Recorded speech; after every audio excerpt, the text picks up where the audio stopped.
हनुमान महाराज की जय। शांति ब्रह्म एकनाथ महाराज की जय। रेणुका माता की जय। वशिष्ठ म्हणे सावधान दशरथे देखील सून वेगी करी फल अर्पण श्रीराम लग्न साधावया। या ठिकाणी वशिष्ठ ऋषी दशरथ राजाला सावध करू लागलेले आहे.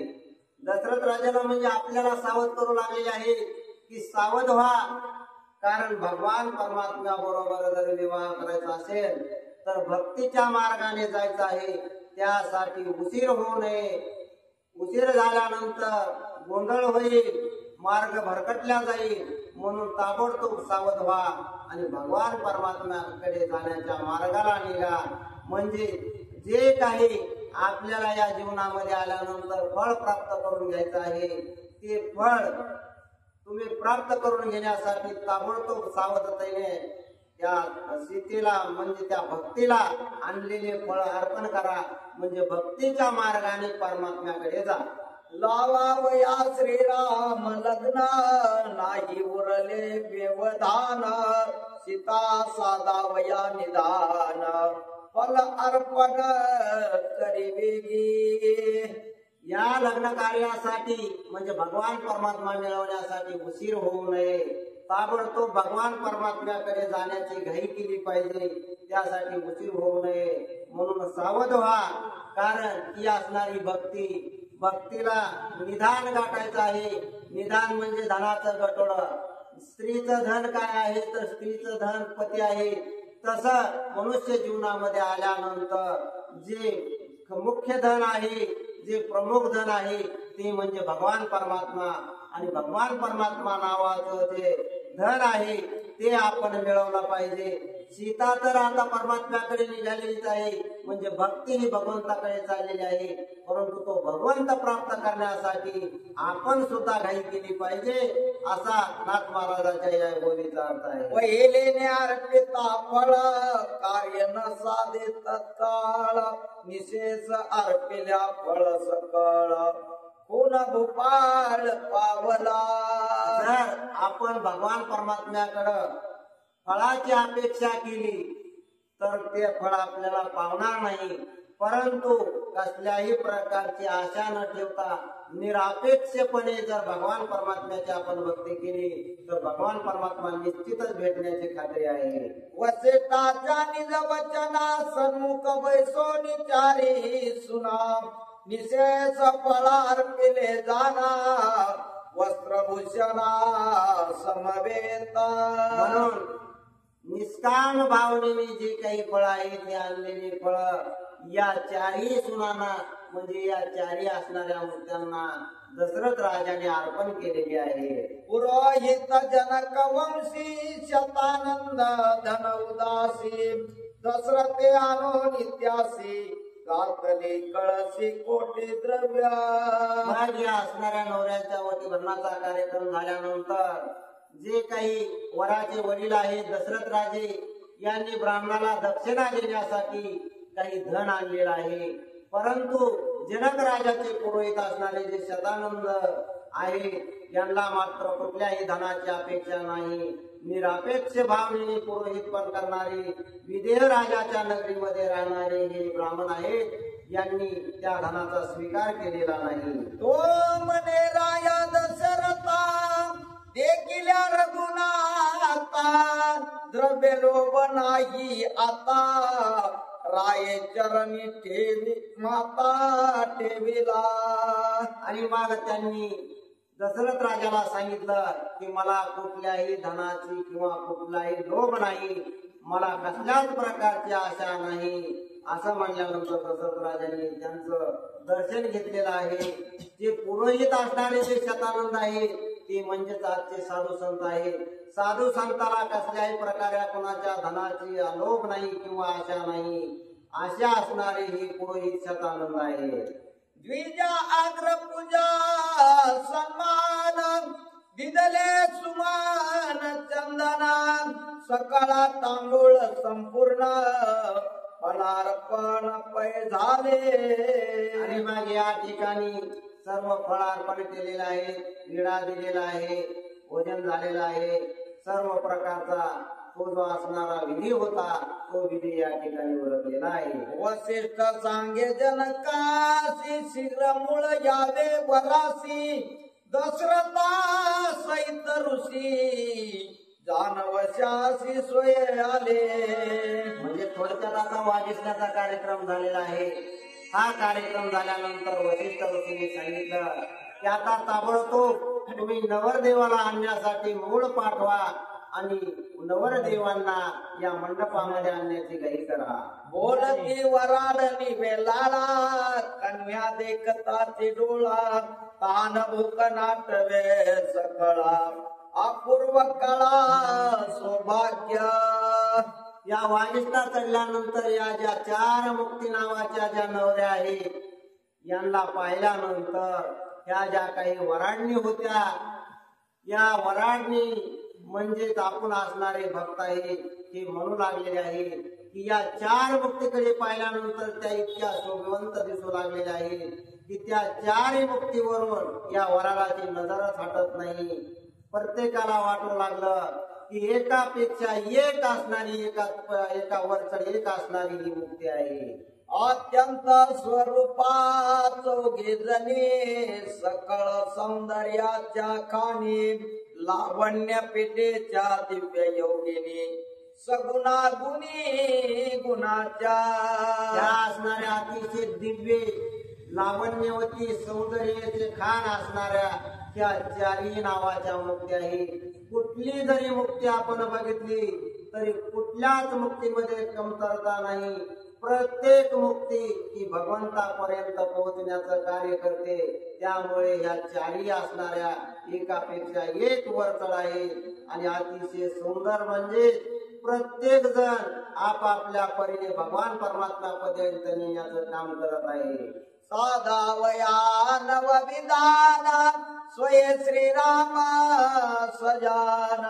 त्र्यंबक भंगोनिया जान दिव्य रत्न परनिले. भगवान परमात्म्याकडे जाण्यासाठी 9 प्रकारच्या 9विधा भक्ती सांगितलेल्या आहेत.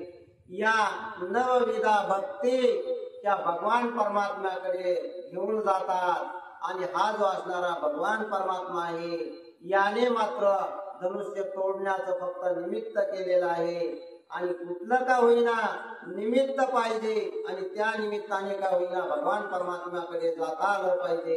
या ठिकाणी फक्त धनुष्य मोडण्याचं निमित्त आहे आणि सीतेच्या विवाहाचं निमित्त आहे. तिच्या बरोबर असणाऱ्या या 4 असणाऱ्या ज्या राजा जनकाच्या आणि त्याच्या भावाच्या मिळून कन्या आहेत या 4 लग्नासाठी या ठिकाणी आलेल्या आहे. येवोनी अध्याशक्ती जान स्वय श्रीरामासी आपण. अदृश्य दा बांधले अदृश्य कंकण. जीवे लिंबलोड करून गेली. या विवाह सोहळ्यासाठी ज्या मुख्य असणाऱ्या 9 दुर्गा आहेत या 9ही दुर्गा माता या ठिकाणी आलेल्या आहेत आणि सूक्ष्म अशा प्रकारच्या त्या नवरा नवरीला जे कंकण बांधले जातात त्या कंकणामध्ये सूक्ष्म रूपाने त्या स्थिर झालेल्या आहेत. जनकाती संभ्रमेसी मूळ निघाला वरासी.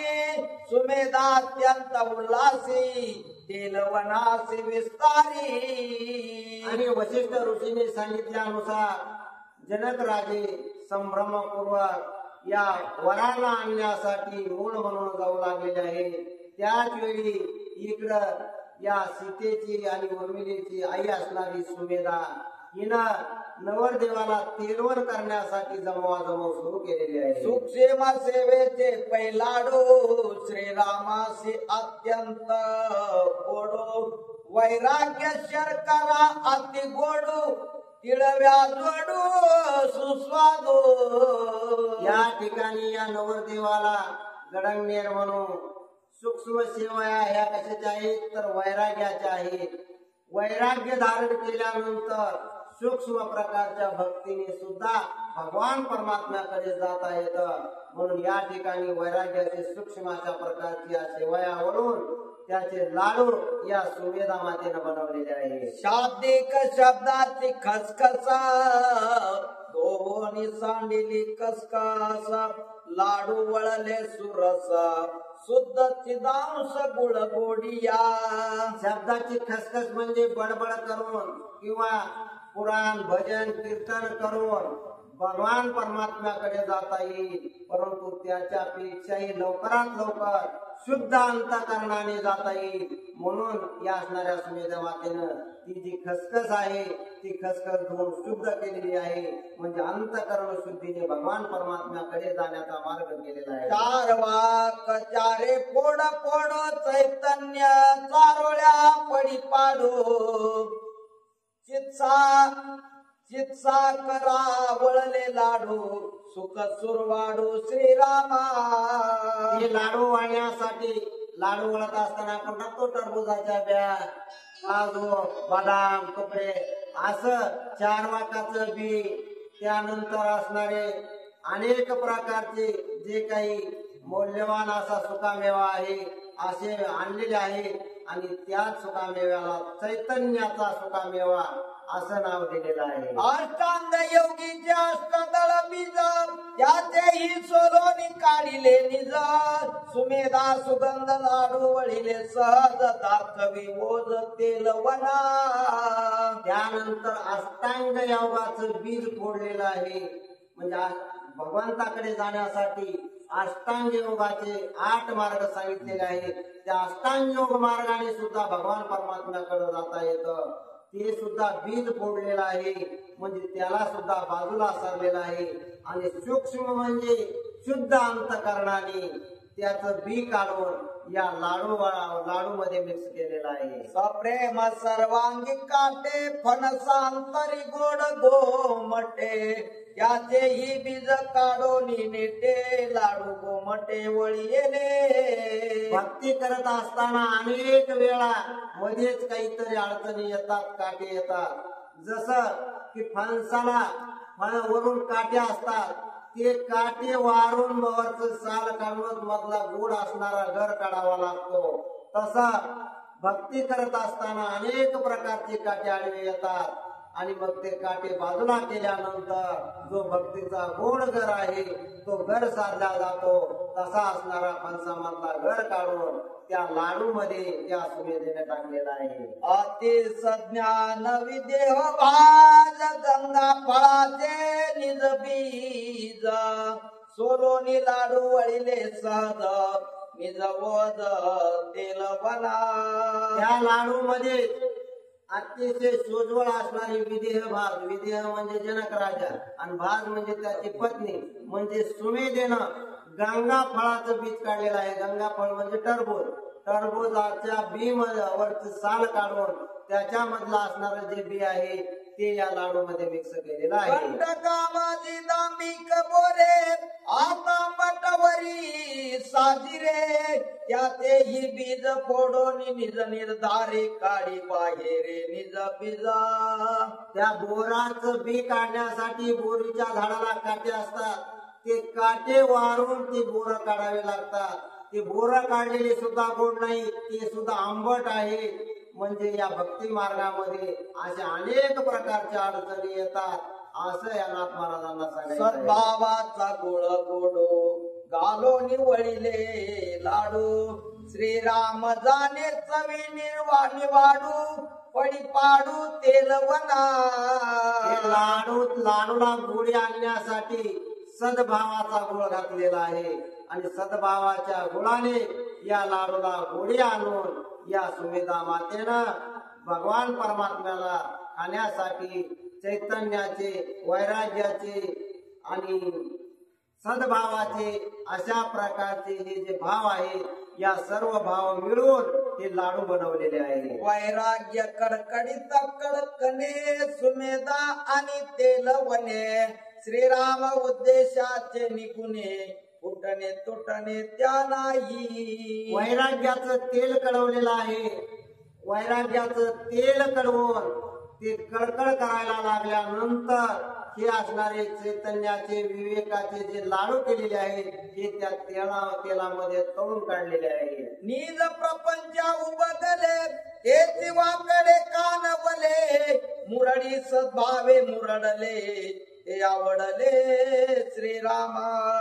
आणि मग त्यानंतर या नवरदेवासाठी या सुवेदनाचे कानवले केलेले आहेत. ते कानवले कोणते आहेत तर जे संसाराला उबगलेले लोक आहेत, कटाळून गेलेले आहेत, ज्यांना या संसाराचा वैताग आलेला आहे, असे जे वैतागलेले आहेत त्यांचे ते कानवले करताना त्याचे कान असे चारही बाजू मुडपून दाबल्या जातात.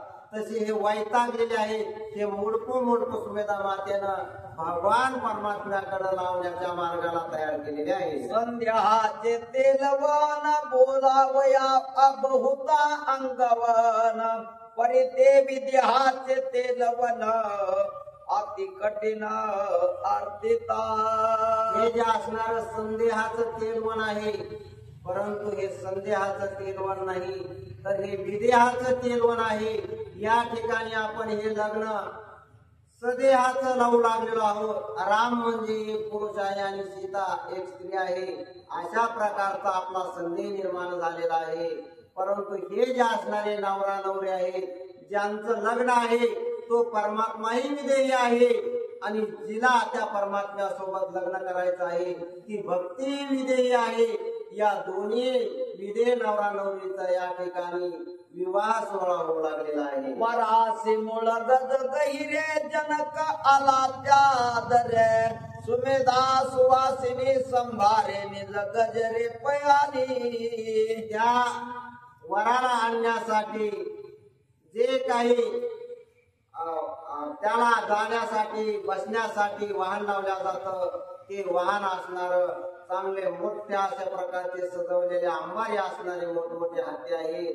आणि त्या हत्ती बरोबर शुभ शकुन आणण्यासाठी नवरदेवाला ओवाळण्यासाठी सुवासिनी सुद्धा त्या बरोबर ताट घेऊन गेलेले आहे. देवोनी दशरथे सन्माना दोही पक्षीचे सुरजना सबे बैसविले प्रसन्न वदना समाधान मंडपे. या मंडपामध्ये दोन्हीकडची वराळ मंडळी आहे. दोन्ही वराळ मंडळीला एकमेकाकडून मान पान देण्यात आलेला आहे.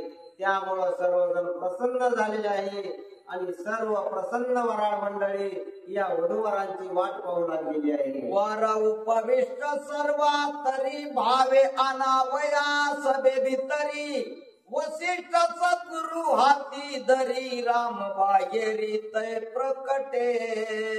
आणि मग जो मुख्य असणारा वर म्हणजे भगवान परमात्मा आहे, त्या भगवान परमात्म्याला प्रत्यक्ष उजेडात आणण्यासाठी किंवा या भक्तांना त्या परमात्म्याची भेट घालून देण्यासाठी स्वतः साधू संत असणारे वसिष्ठ ऋषी रामाला हातामध्ये धरून त्या सभा लग्न मंडपामध्ये घेऊन आलेले आहे. श्रीरामला वन्यासी रासी वेडी वेडी नाही त्यासी त्याचे सुंदरत्व जगासी सीमा रूपासी न करवे.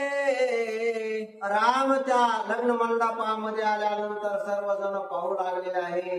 पाहत असताना त्या रामाचं सौंदर्य इतकं सुगुण दिसू लागलेलं आहे की त्याच्या सौंदर्याला कुठंच कमतरता नाही, कुठंच त्याला नाव ठेवण्यासारखं किंवा बोट दाखवण्यासारखी उणीवाची जागा नाही, असं सर्व जणांनी पाहिलेलं आहे. वसिष्ठ गुरु वचने श्रीरामाला सभास्थाने ते जे कोंदिली नभो मेदिनी वरासने बैसविला. सद्गुरूच्या मुखामधून जे शब्द निघलेले असतात ते शब्द पुरा करण्याचा अधिकार किंवा जबाबदारी ही भगवान परमात्म्याची असते. म्हणून वसिष्ठ ऋषी हे सद्गुरू आहे आणि त्यांनी स्वतःच्या बळानं परमात्मा आपल्या समोर आणून उभा केलेला आहे. तो परमात्मा म्हणजे राम आहे आणि तो राम नावाचा वर म्हणून या लग्न मंडपामध्ये चौरंगावरती उभा राहिलेला आहे. देखता श्रीरामाचे मुख तटस्थ झाले डोळ्या लागले टकमक अंतरी सुख कोंदले. प्रत्यक्ष भगवान परमात्मा समोर उभा राहिल्यानंतर कुणाला त्याचं सुख वाटणार नाही किंवा कोण त्याच्याकडे पाहणार नाही. आणि एकदा का जर त्याच्याकडे पाहायला लागलं तर त्याच्यावरून नजरच हटू वाटणार नाही. असा भगवान परमात्मा त्या सभा मंडपामध्ये येऊन उभा राहिलेला आहे. त्यावेळी सगळे वराळ मंडळी टक लावून त्याच्याकडे बघू लागलेली आहे. पापने सुद्धा कोणाची खाली पडत नाही. सगळेजण एकाग्र नजरेनं त्या भगवान परमात्म्याकडे म्हणजे रामाकडे पाहू लागलेले आहे. श्रीरामाचे निदर्शने होत डोळी पारणे इंद्रिये सुखावली संपूर्ण बोलणे चालणे तटस्थ. त्या भगवान परमात्म्याचं तेज चैतन्य आणि लावण सर्व जणांनी पाहिलेलं आहे. त्यावेळी सगळ्याच जे काही डोळे आहेत, कान आहेत, मन आहेत, जे असणारे सर्व इंद्रिय आहेत ते इंद्रिय सुद्धा शांत झालेले आहेत. आणि प्रत्येक इंद्रियाला वाटू लागलेला आहे की आता मात्र आपली तृप्ती झालेली आहे. डोळ्यांना वाटू लागलं की भगवान परमात्मा पाहिल्यानंतर हे आपल्याला सुख मिळालेलं आहे. कानाला सुख मिळू लागलेलं आहे. शरीराला जो वारा लागू लागलेला आहे त्याच्यामुळे त्वचेला सुद्धा सुख त्याचं वाटू लागलेलं आहे. सर्व इंद्रिये त्या राम सुखाने आनंदित आणि प्रफुल्लित झालेले आहे. देखोनी श्रीरामाचे वक्र परमानंदे झाले नेत्र देत तृप्तीचे ढेकर तरी अपार भुकेले. प्रभू रामचंद्राला पाहिल्यानंतर सर्वांच्या डोळ्यांना आनंद झालेला आहे. आणि डोळे सुद्धा म्हणू लागलेले आहे की आज मात्र आपल्याला पाहण्याचं जे काही सुख आहे ते पूर्ण सुख आपल्याला मिळालेलं आहे. म्हणून डोळ्याला जे मिळालेलं सुख आहे ते सर्व इंद्रियांना पोहोचलं आणि सर्व इंद्रिय सुद्धा ते सुख पाहून तृप्त झालेले आहे. आणि तृप्तीचा ढेकर देऊन त्यांना वाटू लागलेला आहे की जे आपल्याला निधान मिळवायचं होतं ते निधान आपल्याला प्राप्त झालेलं आहे. आता याच्यापेक्षा आपल्याला वेगळं काहीच नको. वारंवार मुख न्यारी हरिके लिंबलो न उत्तरी राम देखोनी सर्वांतरी जीवे करी कुरवंडे. त्यावेळी त्या ठिकाणी असणाऱ्या ज्या करवल्या आहेत, पाहणाऱ्या वराडण्या आहेत, त्यांनी सुद्धा या रामाचं स्वरूप पाहिलं आणि त्यांना सुद्धा चिंता वाटू लागली की हे जर स्वरूप कुणी पाहिलं आणि त्याची जर नजर लागली तर नवरदेवाला त्याचा फार त्रास होईल. म्हणून त्याची जी काही असणारी नजर आहे ते उतरण्यासाठी त्या निंबडोळ करू लागलेल्या आहेत, ओवाळू लागलेल्या आहेत. त्याची असणारी ती नजर उतरवू लागलेली आहे. सर्वात तरी राम परिपूर्ण अवनावाहू तेल वन वसिष्ठे वनियापना श्रीराम कुनेने प्रबोधी. त्यावेळी त्या ठिकाणी असणारी सीतेची आई सुमेधा ही तेलवण करण्यासाठी नवरदेवाकडे आलेली आहे.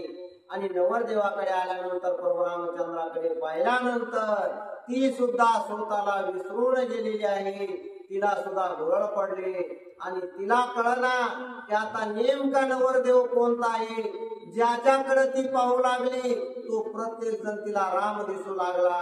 मग आता नेमका खरा राम कोणता हा तिच्या डोक्यामध्ये विचार आला. आणि आता तेलवण कुणाला करावं हा प्रश्न तिच्या समोर उभा राहिला. ज्याचे देखता दर्शना सर्वातरी दिसे परिपूर्ण तोची श्रीराम मुख्य जान या सिद्धेल वनार पावे.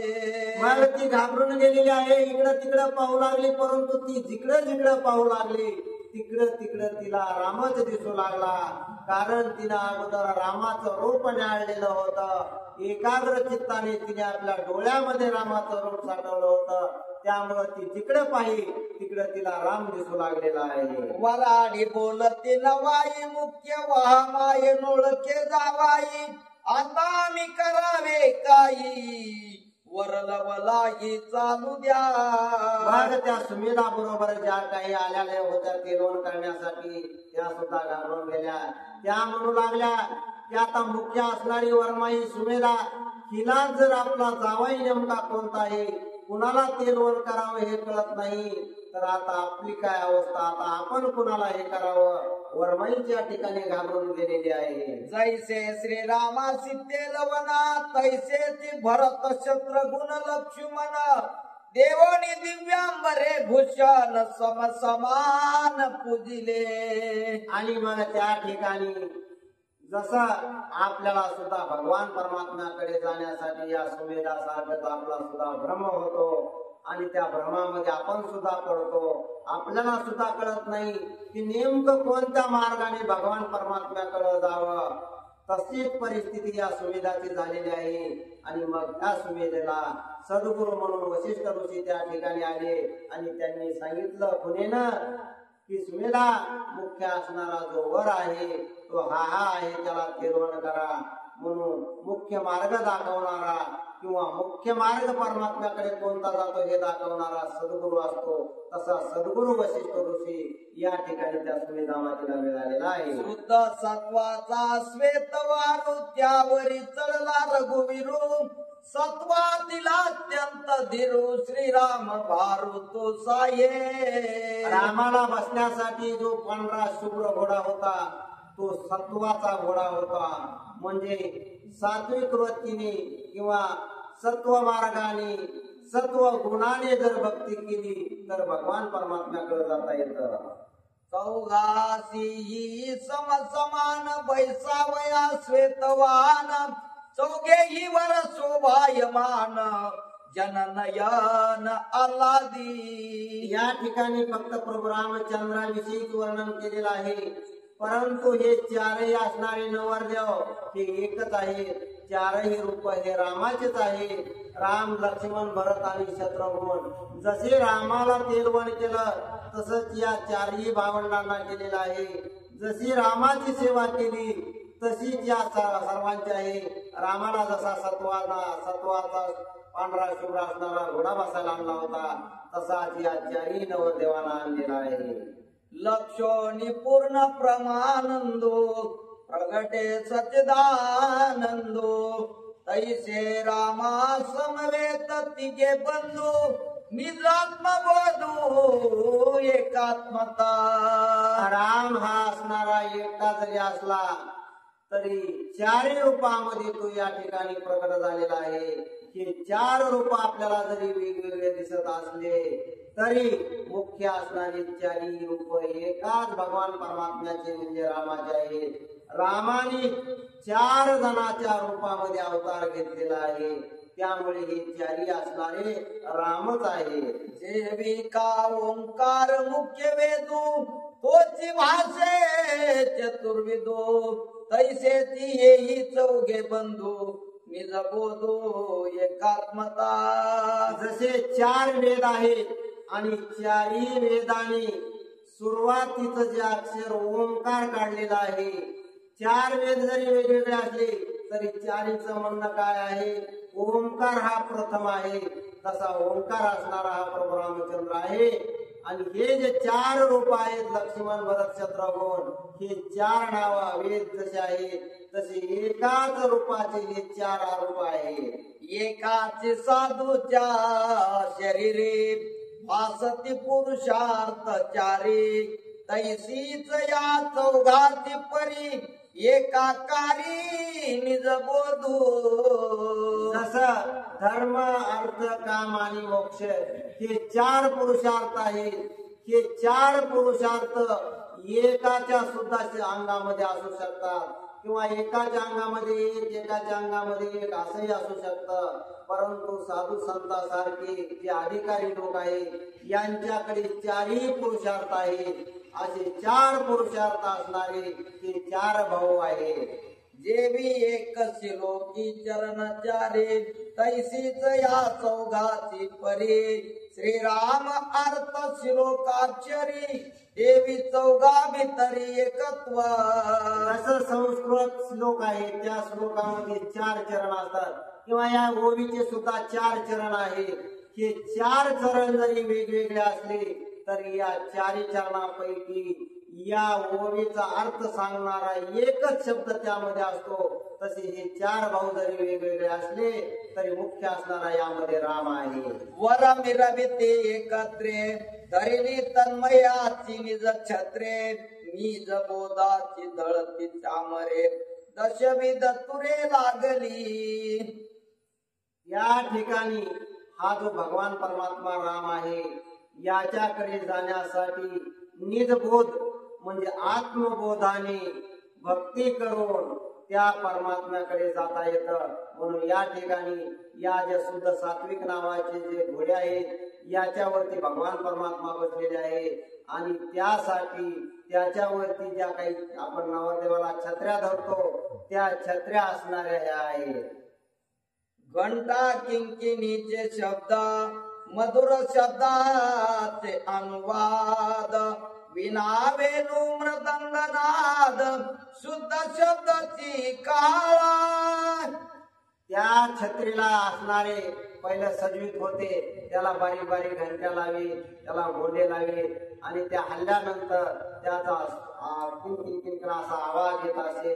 म्हणजे ह्या ज्या असणाऱ्या घंटा आहे म्हणजे हे असणारे पुराण आहे, उपपुराण आहे आणि या पुराणाचा ज्या काही मंत्र आहेत या मंत्राचा जो मधुर ध्वनी आहे, ज्याप्रमाणे वाद्य आहेत टाळ मृदंग वीणा या सर्वांचा वेगवेगळा जरी आवाज असला तरी त्याचा एकच आवाज आहे आणि तो म्हणजे भगवान परमात्मा. तुरे काळा दर्दती भारी निशानात राहिटिले गजरी दुमदुमलिया मंगळ मोहरी नादांतरी मन निवे. लग्नाच्या वेळेस अनेक प्रकारचे वाद्य असतात, त्यामध्ये नगाऱ्या आहेत, तुताऱ्या आहेत, ढोल आहेत, तरमताश आहेत. प्रत्येकाचा जरी आवाज वेगवेगळा असला तरी नाद मात्र एकच आहे आणि तो म्हणजे भगवान परमात्मा राम आहे. जैसा हाताचा गजरा तैसी तुरे अपार नादे कोंदले अंबर शब्दाकारण बझाले. जसा अनुहात नावाचा ओंकार शब्द आपल्या हृदयामधून प्रत्येक श्वासाबरोबर येतो. आपण नाही जरी म्हणलं तरी श्वास घेताना आपण ओम म्हणतो, सोडताना ओम म्हणतो, तो असणारा अनहात ध्वनी आहे. तसे हे जे असणारे वाद्य आहे यांचा आवाज कसाही असला तरी त्यांच्यामधून निघणारा जो अनाहत ध्वनी आहे तो म्हणजे राम आहे. श्रीराम वर्णनी चतुर चौघे भाटाती गंभीर 18 मागद विचित्र वंशीचे वीर वर्णिती. या ठिकाणी जे काही लग्नाच्या वेळेस भाट मंगलाष्टका म्हणण्यासाठी असतात हे भाट असणारे हे 4 वेद आणि 18 पुराण आहे. या 4 वेदाने आणि 18 पुराणे काय भटकन केलेलं आहे, जे त्यांनी गायलेलं आहे ते गायन म्हणजे भगवान परमात्मा आहे. 18 शब्दानुनादे अत्यंत प्रबळ साही जनावाद सबळ शब्द करीती सळ अभिमान प्रबळ ज्ञानाचा. या 4 वेद नावाच्या भाटा बरोबर 6 शास्त्र असणारे त्यांच्या सुरात सूर मिसळून ते सुद्धा मंत्र म्हणून या भगवान परमात्म्याला प्रसन्न करण्याचं कार्य करू लागलेले आहे. 8ही भाव अत्यंत प्रीती सत्वाचा वारू धरोनी हाती श्रीरामा सवे नित्य चालती अन्यथा गती त्या नाही. हे जे भक्तीचे अष्टभाव आहे या अष्टभाव एकाग्र करून फक्त सात्विक वृत्तीने हे अष्टभाव जर भगवंताला अर्पण केले तर भगवान परमात्मा ताबडतोब मिळतो. सुख छायेची आतपत्रे चिदंबरीची पालव छत्रे झळकता ती तेजाकारे श्रीरामचंद्रे उल्हास. या असणाऱ्या पृथ्वीवरती किंवा आकाशामध्ये हे जे काही आकाशाचं वस्त्र आहे या वस्त्राला जी चांदण्याची चंद्राची सूर्याची शोभा आलेली आहे ही शोभा कोणामुळे आहे तर त्याचं मूळ असणारा तो राम आहे आणि त्या रामामुळे या सर्व पृथ्वीला आकाशाला शोभा आलेली आहे. आणि आकाशाचे वस्त्र जसं चांदण्यामुळे चंद्रामुळे चमचमीत करीत शोभायमान वाटतात असे वस्त्र रामाच्या अंगावरती परिधान आहे. अनुभव स्वानंदे दुर्धर भाट गर्जती अति गंभीर तोही बाही कुंजर भार चालती स्थिर श्रीरामे. आणि हे 4 वेद असणारे जे भाट आहेत, हे 4 वेद असणारे त्या प्रभू रामचंद्राचं गुणगान करत आहे. म्हणजे भगवान परमात्म्याच्या गुणाचं वर्णन या 4 वेदांनी केलेलं आहे. श्रीराम त्यजिल्या त्याग देवोनी अष्टही महासिद्धी नाचनी नाचती चपळपणी जन लागोनी बुलवावया. या 4 वेद जे असणारे आहेत, 18 पुराणाचे जे काही भाट आहे, यामध्ये असणारे ज्या काही स्मृती ग्रंथ आहेत, 6 शास्त्र आहेत, हे सुद्धा त्यांच्या सुरात सूर मिसळून त्याच भगवान परमात्म्याचं गुणगान गाऊ लागलेले आहे. सिद्धी जेते नाचता देखती योगी साधक ते डेसती शेकी संन्यासी भुलती पहाणे रघुपती विसरोनी. आणि या 4 वेद, 6 शास्त्र, 18 पुराणाच्या सुरात सूर मिसळून त्यात भगवान परमात्म्याचं गुणगान करण्यासाठी अष्टमहासिद्धी आहेत, 9 निधी आहेत, 9 आहेत, ऋषी आहेत, सिद्ध साधक आणि संत साधू मुनी सुद्धा त्याच भगवान परमात्म्याचं म्हणजे प्रभू रामचंद्राचं गुणगान गात आहे. चैतन्य बरेच येतात 90 झाले. 90 झाले. चलो द्या. चैतन्य मुक्का घाली रघुनाथ यासी लागे तो धन्य जगात याचे काचे निवे चित्त तैसे देत सौज्ञेने. या ठिकाणी चैतन्य नावाचा बुका आहे.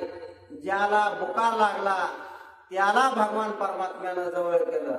आपण म्हणतो बुका लागला म्हणजे त्याचं वाटोळं झालं, पण ज्याचं वाटोळं झालं त्याला भगवान परमात्मा जवळ करतो. म्हणून आपण एखाद्याला म्हणतो ना, काय सगळा त्याला बुका लागलाय, त्याला बुका लागलाय म्हणून त्याला भगवान परमात्म्याची आठवण होते आणि भगवान परमात्म्याची तो आठवण करतो. म्हणून भगवान परमात्मा त्याची काळजी घेतो आणि त्याला आपल्या जवळ करतो. शतानंद जग जेटी घेऊनी विवेक ताटी दृश्याची मांदी मागे लोटी श्रीराम दृष्टी पावया. या ठिकाणी हे शतानंद नावाचे जे पुरोहित आहेत, हे सद्गुरू आहेत आणि या सद्गुरूमुळेच या भक्ती नावाच्या सीतेला राम नावाचा परमात्मा भेटू लागलेला आहे. असेच या शतानंदासारखे सद्गुरू आपल्याला भेटतात आणि म्हणून आपल्याला सुद्धा भगवान परमात्म्याची भेट होते. श्रीराम श्रीराम रूपी अत्यंत प्रीती वैष्णव पुढे नाचती अहम सोहम सभे सोडो निवृत्ती नित्य करीती स्वानंदे. आणि मग जे काही असणारे वैष्णव भक्त आहेत, हे सुद्धा त्या पुराणाच्या, वेदाच्या, स्मृती ग्रंथाच्या याच मार्गाने त्यांच्या सुरात सूर मिसळून अभंग भजन कीर्तन करीत त्यांच्या बरोबर त्या भगवान परमात्म्याचं गुणगान करीत नाचू लागलेले आहे. श्रीराम स्वे सुवासिनी ब्रह्मविद्येच्या ब्राह्मणी बोधपुत्राच्या जननी सुखासरी निरवती. त्यानंतर या ज्या असणाऱ्या नवविधी नावाच्या ज्या बोधपुत्राच्या आई आहेत, या असणाऱ्या भक्ती सुद्धा आपला सूर त्याच वेद पुराणाच्या सुरामध्ये मिसळून त्या सुद्धा भगवान परमात्म्याचं गुणगान करू लागलेले आहे. म्हणजे थोडक्यात याचा असा अर्थ आहे की जे वेदाने सांगितलेलं आहे, जे पुराणाने सांगितलेलं आहे, जे उपपुराणाने सांगितलेलं आहे, तेच ग्रंथाने सुद्धा सांगितलेलं आहे. आणि जे साधू संतांनी अभंग गवळणी भजन कीर्तन हा जो मार्ग दाखवून दिलेला आहे, या सर्वांचा मार्ग एकाच ठिकाणी जातो, तो म्हणजे भगवान परमात्म्याकडे. आयसिया सुवासिनी समजता निदबोधाच्या अक्षता घालिती रघुनाथाच्या माता लक्ष सर्वतान चुकती. या असणाऱ्या निजमबोधाच्या ज्या माता आहेत, म्हणजे ज्या नवविध भक्तीचे प्रकार आहे, या नवविधा भक्ती असणाऱ्या सुवासिनी या सुद्धा भगवान परमात्म्याकडे जाण्यासाठीच मदत करतात. श्रीरामाचे सोयरे आप्त, योगी अनुभवी ज्ञानी मुक्त, त्यासी वहने रघुनाथ, जे जे देत ते ऐका. प्रभू रामचंद्राचे आवडती वराड मंडळी कोणती आहे? तर जे साधू संत भक्त आणि ज्यांना भगवान परमात्म्याकडे जावं वाटतं, ज्यांच्या मनामध्ये विचार येतो, असे असणारे भक्त प्रभू रामचंद्राला आवडतात. आणि जे भक्त रामाला आवडतात त्यांची संपूर्ण काळजी तो भगवान परमात्मा प्रभू रामचंद्र घेत असतो. एका सलोकता घोडे, एका समीपता रथ चोकडे, एका स्वरूपाता गजगाडे, भवभंगडे रंगरंगी. भगवान परमात्मा ते त्याचे जे काही भक्त आहेत, जे त्याचे आवडते असणारे प्रेमळ असणारे भक्त आहेत, त्यांना आपल्याकडे येण्यासाठी त्यांची सोय करतो. तर ती सोय कुठल्या मार्गाने करतो? तर ज्या 4 मुक्ती आहेत त्या 4 मुक्तीपैकी एक मुक्ती एका एकाला देतो. कुणाला सायुज्यता देतो, कुणाला सरोपता, कुणाला सलोकता आणि कुणाला सायुज्यता. कुठल्या का होईना एका वाहनाने तो भगवान परमात्मा त्या भक्ताला आपल्याकडे ओढत असतो. सायुज्य चवर डोलावरी, बैसविले निजाधिकारी, यासी जवळोनी आतुरी, क्षणभरी जाऊन दी. या ज्या एकाच 4 असणाऱ्या ज्या मुक्ती आहेत, त्यामध्ये असणारी जी सायुज्य नावाची मुक्ती आहे ती जरा वरच्या अधिकारी असणाऱ्या भक्ताला आहे. आणि सायुज्य मुक्ती ज्या भक्ताला मिळते त्याला मात्र बसण्यासाठी रथ मिळतो. त्याच्यावरती त्याला वर छत्री धरलेली असते, त्याला वारा घालण्यासाठी असतात. म्हणजे जसे जसे आपली भक्ती आहे तशा तशा प्रकारची मुक्ती भगवान परमात्मा आपल्याला देत असतो.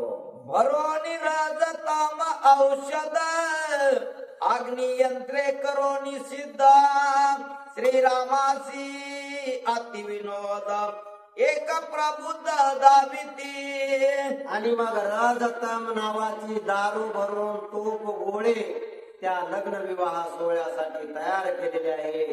ज्या भगवान परमात्म्याने जे भक्त जवळ केलेले आहे ते सोडून बाकीच्यांचा मात्र तो बॉम्ब फटाकडे त्या रजतम गुणावाल्याचे उडवीत असतो. चैतन्य अग्नी देवोनी देही, ममता जाळीली हवाई, गगनास उसळोनिया पाही, ठाईच्या ठाई निवाली. ममता नावाचा जो घोरणाळा आहे त्या घोरणाळ्याला चैतन्य नावाचा अग्नी लावल्यानंतर तो असणारा घोरणाळा हवेमध्ये उडून जातो आणि जिरून जातो. परंतु हे जे आपल्याला चैतन्य दिलेलं आहे हे कशासाठी दिलेलं आहे? तर माया मोह ममता हे जे असणारे घोरणाळे आहेत, फटाके आहेत, हे उडवण्यासाठी आपल्याला चैतन्य भगवान परमात्म्याने दिलेलं आहे. सलोभ लोभाच्या चिचुंद्री, विवेके जाळोनी टाकिल्या दुरी, या पंडित जनावरी उरी सिरी जाळीता. आणि ह्या लोभ नावाच्या चिचुंद्र्या आपल्या मागे लागलेल्या आहेत. या चिचुंद्र्या मारण्यासाठी विवेक नावाचं हत्यार भगवान परमात्म्याने आपल्याला दिलेलं आहे. परंतु ज्याला विवेक नावाचं हत्यार वापरता आलं त्याला त्या असणाऱ्या लोभाच्या चिचुंद्र्या घालवता आलेल्या आहेत. देवोनी उपशमानाला जाळीला क्रोधाचा भुईनळा, भडभडानी गोणी ज्वाळा, ओ हित काळ निमाला. उपशमन म्हणजे शांती मिळवण्यासाठी क्रोधाचा भुईनळा या देहामध्ये असणाऱ्या चैतन्य अग्नीने पेटवल्यानंतर तो क्रोध नावाचा जो भुईनळा आहे तो जळाला जातो. परंतु ज्याचा क्रोध गेलेला नाही त्याला मात्र चैतन्य असून सुद्धा त्याचा काही उपयोग होत नाही. त्या क्रोधामुळे या शरीरामधलं असणारं चैतन्य हे भगवान परमात्म्याच्या मार्गाला न येऊ देता त्याला त्या मार्गापासून दूर घेऊन जातं. श्रीराम युक्तीच्या सोनिळा, जाळीत कामाचा हातनळा, जाळून ती त्या आबळा जीवी जिवाळा पोळीतो. राम नावाच्या भगवान परमात्म्याकडे जाण्यासाठी हे जे असणारे वाटेमध्ये लावलेले बोरनळे, आटम बॉम्ब, फटाके आहे, हे काम, क्रोध, लोभ, मोह, मद, मत्सर आहे. आणि हे भुईनळे बाजूला करण्यासाठी आपल्यामध्ये जे चैतन्य दिलेलं आहे त्या चैतन्य अग्नीचा वापर केला पाहिजे. पाहता अत्यंत कठीण चिन्मात्र अग्नी लावून पूर्ण जाळीला अहंकार बाण पळे जीवपण दच कोणी. आपल्यामध्ये असणारं जे सूक्ष्म चैतन्य आपल्याला भगवंताने दिलेला अग्नी आहे, या अग्नीने काम, क्रोध आणि लोभ, अहंकार हे जे आपल्याला आलेले अडथळे आहेत किंवा वैरी आहेत, या वैऱ्याचा काटा काढण्यासाठी हा चैतन्य नावाचा अग्नी उपयोगात आणला पाहिजे. अहम ममता काम क्रोध शांती करिता येतसे रघुपती व्रता वाढविली युक्ती ऐसे संतीन म्हणावे. जर आपल्या या चैतन्य रूपी देहामध्ये असणारे काम, क्रोध, लोभ, मोह, मद, मत्सर, अहंकार हे जे वैरी आहेत हे जर बाजूला केले तर भगवान परमात्म्याची आपल्याला आपोआप भेट होते. हे असणारा अध्यात्म नाथ महाराजांनी या अध्यायामध्ये वेगवेगळ्या रूपामध्ये सांगितलेलं आहे. राम सीतेच्या लग्नाचं निमित्त करून किंवा लग्नामध्ये ज्या ज्या काही वस्तू असतात त्या त्या मार्गाने आपल्याला नेऊन अध्यात्माकडे जाण्याचा मार्ग दाखवलेला आहे. परंतु नाथ महाराजच म्हणतात की आता श्रोते म्हणते की आतापर्यंत हे कालपासून जे काही रुखवाताचं, नवरदेवाला सजविण्याचं हे जे काही आख्यान मांडलेलं आहे हे उगाच मांडलेलं आहे का नाही. पटकून सांगितलं असतं हे नवरा नवरी विवाह मंडपामध्ये आले तर कालच्याच अध्यायामध्ये सगळं संपलं असतं. झाल्या अहम ममता दिशांती उजळोनी निजात्मचंद्र ज्योती प्रगटले परमदीप्ती तेही स्थिती अवधारा. परंतु एवढं सांगण्याचं जे कारण होतं ते आपल्यामध्ये असणारे हे जे चार वैरी आहेत, शत्रू आहेत, अहंकार आहेत, ममता आहे, जे लोभ आहे, हे घालवण्यासाठी आपल्याला फिरवून फिरवून इथपर्यंत आणावं लागलेलं आहे. म्हणजे ही जी कथा होती या जेवणाची, रुखवाताची, सजवण्याची, हे ऐकत असताना आपलं सगळं विसरून गेलेलं होतं. आपल्याला कसल्याच प्रकारचा लोभ, आशा किंवा माया किंवा अहंकार या ठिकाणी आलेला नव्हता. आणि हे घालवण्यासाठी हे सांगितलेलं आहे असं नाथ महाराज म्हणतात. समूळ अंधार नुरेची तेता उष्ण चांदणे घोटी समस्त तेज प्रगटले अत्याद्भुत सुखे डुलत श्रीरामा. अशा प्रकारचं हे आख्यान ऐकल्यानंतर सर्व जणांच्या मनामध्ये असणारा संशय दूर झालेला आहे. आणि सगळ्यांना हे ऐकल्यानंतर मनातला संशय काढून टाकलेला आहे की हे सगळं जे काही आहे हे फक्त भगवान परमात्मा नावाचं जे निदान आहे, जे धनाचं गटोडं आहे, हे धनाचं गटोडं मिळवणं हे आपलं मुख्य कार्य आहे. या मनुष्य जन्माला येऊन जर कुठलं धन मिळवायचं असेल तर ते म्हणजे भगवान परमात्मा आहे.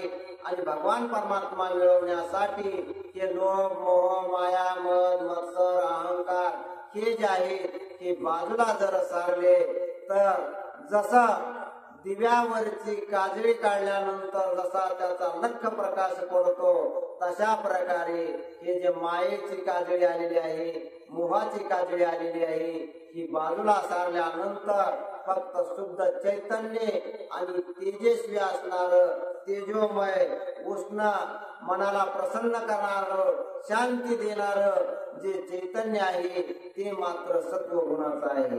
येव नाना परिचय त्याग पदोपदी जी अभंग ओवाळते जीव माग भाग स्वय श्रीराम पै आला. अशा प्रकारच्या या ज्या वेगवेगळ्या प्रकाराने तेरवण सांगितलेलं आहे, ओवाळणी सांगितलेली आहे, या सर्व गोष्टी करत करत हा असणारा परमात्मा नावाचा नवरदेव आता मुख्य मंडपामध्ये येऊन थांबलेला आहे. कन्येची या द्वारापासी के मागी सिद्ध दासी शकुना लागी श्रीरामासी पूर्ण कलशेसी तिष्ठत. आणि आता फक्त नवरी येण्याची वाट बघू लागली आहे. नवरी येत असताना काही अशुभ घडू नये, त्या ठिकाणी शुभ शकुन घडावा म्हणून ती असणारी आत ओवाळणे घेऊन त्या ठिकाणी उभी राहिलेली आहे. दुसरे भागी द्वारा प्रति श्रद्धा कीर्ती श्रुती विरक्ती जीवे ओवाळावया रघुपती स्वयतिष्ठती सर्वदा. या ठिकाणी ज्या श्रुती कीर्ती या ज्या असणाऱ्या ओवाळणी करण्यासाठी आलेल्या आहेत, त्या सुद्धा त्या नवरीची आणि नवरदेवाची वाट त्या असणाऱ्या लग्न मंडपाच्या मुख्य द्वारावरती थांबलेली आहे. एकी त्याग दिदला निशेष एकी दिदला परमहर्ष एकी दिदले अनंत सुख एकी आवश्यक निजवास. या त्याग कीर्ती आणि धैर्याने एका एकाने कुणी त्याग दिलेला आहे, कुणी कीर्ती पसरवण्याचं कार्य केलेलं आहे. ह्या जे चार असणाऱ्या ओवाळण्या करण्यासाठी आलेल्या आहेत, या चारही त्या मुख्य द्वारापाशी थांबलेल्या आहेत. जीव भावाची या सुद्धा ओवाळूनी सांडी सुमेधा 16 दे कोणी निर्वदा परमानंदा ते पावे. ओवाळणी करण्यासाठी जीव भावाच्या मुदामध्ये ते दोन आपण मुटके करतो ना, ते जीव आणि शिव आहे. हे ओवाळण्यासाठी सुद्धा त्या ठिकाणी मुख्य असणारी वरमाई घेऊन ताटामध्ये त्या मुख्य द्वारापाशी आलेले आहे. द्वारी प्रवेशला रघुनाथ चौघावंदो समवेत अवघे जे जे कार करीत मंडपा आत आणले. अशा प्रकारे प्रभू रामचंद्राबरोबर हे चारही असणारे नवरदेव त्या लग्न मंडपामध्ये आलेले आहे. हे दावया हृदय बंद गुरुवाक्य सिरी घे बोधो कैसे घेव नीती घे बंधू राम प्रसिद्ध स्वय आला. जसा आपल्याला सद्गुरूने एखादा बीज मंत्र दिलेला आहे, तो बीज मंत्र आपल्यानंतर भगवान परमात्म्याची प्राप्ती होते. तसे असणारे हे भरत लक्ष्मण आणि शत्रुघ्न त्या ठिकाणी आलेले आहे. दश इंद्रियाती समर्थ दश इंद्रियासी आती आलित तोचे महाराज दशरथ 16 समस्त त्याचे. आपले पंच ज्ञानेंद्रिय आणि पंच कर्मेंद्रिय आहेत, हे जे 10 इंद्रिय आहेत, या 10 इंद्रियावर विजय मिळवणारा दशरथ राजा आहे. आणि म्हणून त्याचं नाव सुद्धा दशरथ ठेवलेलं आहे. हे इंद्रिय जर बाजूला ठेवले, या इंद्रियापासून आपण जर बाजूला गेलो तर मुख्य असणाऱ्या भगवान परमात्म्यापाशी आपण पोहोचतो. एका जनार्दना शरणा मंडपा श्रीराम आगमना पुढे मधुपर कविदान श्रुती सावधान परिसावे. नाथ महाराज म्हणतात, माझ्या श्री गुरुला नमस्कार करून सांगतो की आता या ठिकाणी हे चारही वधूवर येऊन थांबलेले आहेत. आता मधुपर्क पूजन म्हणजे यांच्या विवाह सोहळ्याचं पूजन लवकरात लवकर होईल, परंतु ते उद्याच्या अध्यायामध्ये आहे. हा अध्याय ऐकण्यासाठी सर्वांना विनंती करतो की सर्वांनी हा अध्याय ऐकण्यासाठी यावा. स्वस्ती श्री भावार्थ रामायणे बालकांडे एकाकार टीकाया श्रीराम मंडपागमन नाम चतुर्विंशतिमो अध्याय.